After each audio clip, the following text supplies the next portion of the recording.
Eu sou a Flora, doutoranda do Programa de Pós-Graduação em Artes Visuais da Escola de Belas Artes UFRJ, e sob a orientação da professora doutora Sônia Gomes Pereira, eu pesquiso a constituição da cadeira de História da Arte na Academia Imperial de Belas Artes. Bom, hoje eu vou falar aqui para vocês sobre essa história. A gente vai começar com duas perguntas. Qual era o lugar da história da arte no ensino artístico da Academia Imperial de Belas Artes? Ela encontrava-se dispersa ao longo da formação do artista, nas entrelinhas do método de ensino, dos estatutos, discursos, documentos oficiais da academia, ou estava concentrada em uma disciplina e em publicações utilizadas em sala de aula? Bom, eu voltei lá no início dessa história, ou seja, nos estatutos, no projeto do Le Breton, apresentado ao rei Dom João VI em 12 de junho de 1816, para entender um pouco melhor. Bom, eu tirei alguns pontos básicos desse projeto. O primeiro, a formação artística era baseada no desenho e através da cópia. O segundo, estava presente nesse processo de ensino o uso de modelos da antiguidade clássica e de modelos modernos sempre vinculados a esse cânone clássico. Terceiro, Le Breton indicava a necessidade de constituição de uma coleção de moldagens e de pinturas para embasar o ensino, entendido em sua forma ampla. E aí eu trago um trecho para vocês. É, portanto, necessário reunir quadros de diversas escolas, telas que podem servir às lições práticas como demonstração, ao mesmo tempo em que guiem e mesmo inspirem os professores. Ou seja, aqui o Le Breton tenta deixar claro que os quadros, eles, assim como as moldagens que a gente falou mais acima,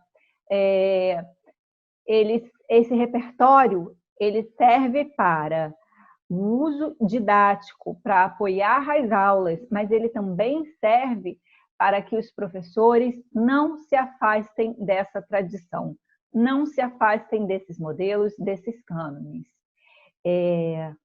Então, a gente vai continuar essa história com os estatutos de 1820. Foram os primeiros estatutos da academia. Bom, e o que eles trazem? O primeiro ponto em relação à diferença do projeto de Le Breton é que ele não aborda a questão da formação da coleção, de uma coleção, como suporte para o ensino didático. Assim como o projeto do Le Breton, não há previsão de uma disciplina dedicada ao ensino de história da arte.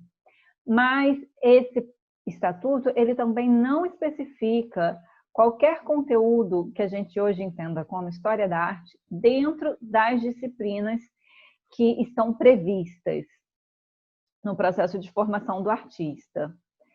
Bom, e o que esse estatuto prevê?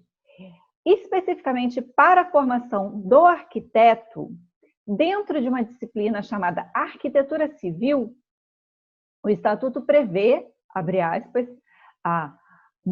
o ensino da mudança de gostos ou estilos que tem experimentado a arquitetura desde a sua mais antiga origem até o seu estado florescente. Ou seja, dentro dessa disciplina de arquitetura civil, está previsto o ensino de história da arquitetura.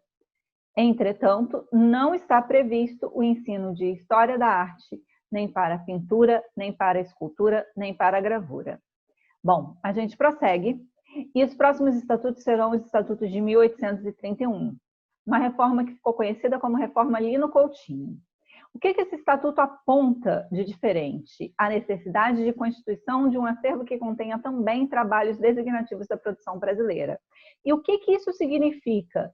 Significa que os professores que redigiram esse estatuto, eles estavam pensando na necessidade de ter exemplares selecionados da tradição artística brasileira para integrar esse corpus de obras que dão suporte a todo o processo de ensino e de formação artística.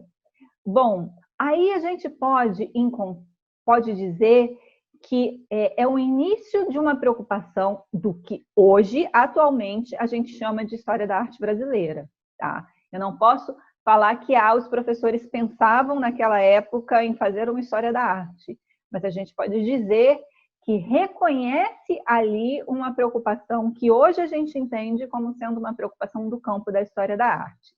Bom, além disso, ele diz que a instituição precisa possuir pinturas, moldagens em gessos de diversos modelos de desenhos, de diversos gêneros para embasar o estudo. E ela também deveria possuir livros não só associados às profissões que ela tem no seu rol de ensino, como também ao conhecimento que o artista deveria dominar de história e mitologia, ou seja, exigia-se do artista um conhecimento amplo para que ele pudesse formar o seu repertório e criar as suas obras. Em 1848, é a primeira vez em que a gente vai falar de história da arte dentro da academia, que é justamente quando Félix Émile Torné, diretor da Academia Imperial de Belas Artes, solicita ao governo o estabelecimento dessa cadeira. A justificativa para isso é melhor preparar os futuros pensionistas que a academia enviava para a Europa.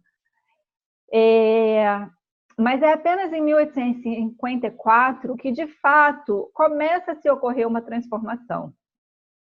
Nesse ano, o Decreto 805 autoriza a criação de algumas cadeiras novas na academia, assim como a reforma dos estatutos. Dentre essas cadeiras novas autorizadas está a da História de Belas Artes. Em 1855, são feitos os novos estatutos dentro do contexto da reforma pedreira. É criada uma seção chamada de Ciências Acessórias e nela tem 3 disciplinas diferentes. Dentre elas, História da Arte, ou melhor, História das Artes, Estética e Arqueologia. O artigo 47 e 48 da seção 13 vai prever o conteúdo da disciplina e a condição de admissão nessa disciplina. Bom, então, como condição de admissão, o aluno, que está no artigo 48, ele tinha que ter 3 anos completos, com aprovação nas disciplinas, lógico, de estudos na academia. Ou seja, quando ele cursava a disciplina, ele estava no 4º ano, no final do processo de formação. Isso coloca a disciplina como uma complementação e não como um embasamento para o processo de ensino.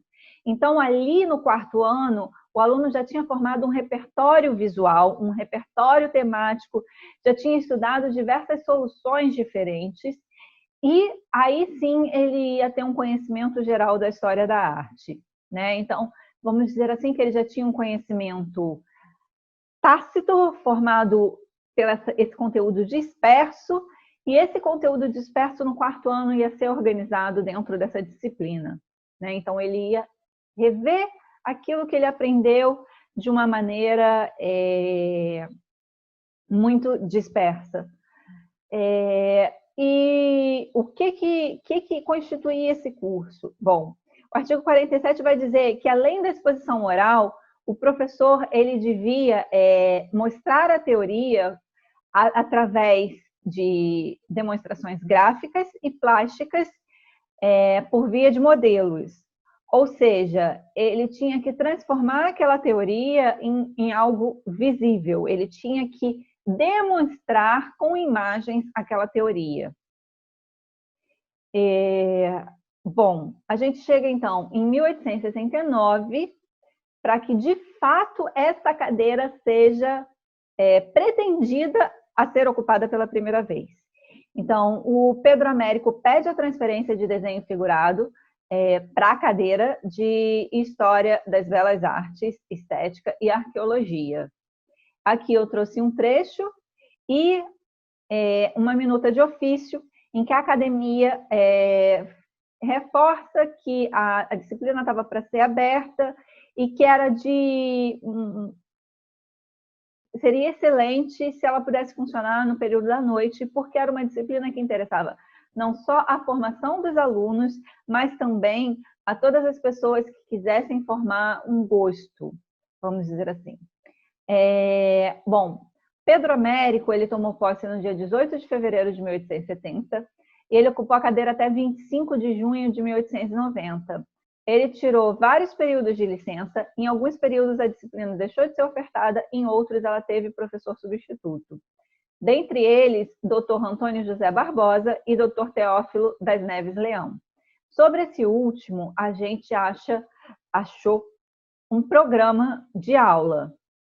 Aqui eu trouxe o programa de aula para vocês. E na conclusão, a gente pode afirmar que, no caso da Academia Brasileira, os conteúdos da História da Arte fluíram da dispersão para a concentração, dando origem a uma nova disciplina acadêmica na instituição. Muito obrigada.